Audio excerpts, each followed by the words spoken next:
Hello, I'm Fiona Burnett from SRUC and welcome to this crop update for the Farm Advisory Service. Conditions obviously look a little frosty and harsh. We've got snow sitting over much of the country as we're filming here in Midlothian in the middle of January. But actually winter crops as they went in are in pretty good conditions. So we had a very good drilling period, quite a wide period of drilling, lots of crops going in fairly early. Herbicides went on for the most part, so weed control has been good. And then we went into the autumn with that slight concern that crops were advanced, that conditions were warm and that we potentially had lots of risk of aphids disease and early problems like that. But in fact, we saw very few. Slug levels were low and aphids, we treated a few fields, but again, fairly low levels.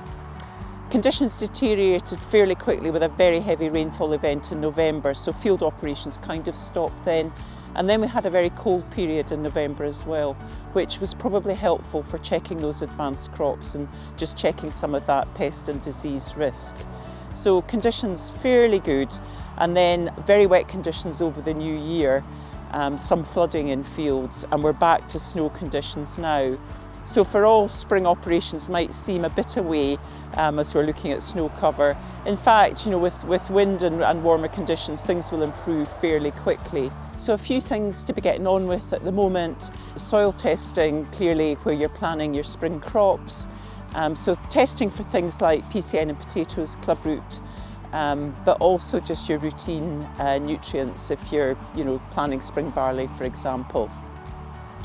Other things to think about, once conditions improve, start walking the crops again, looking for aphids and looking for the diseases like rhynchosporium in barley or yellow rust in wheat, which will begin to drive your need for T-knots, which should really only be, if and when needed. But it's probably also sensible to start thinking now about your crop protection programme.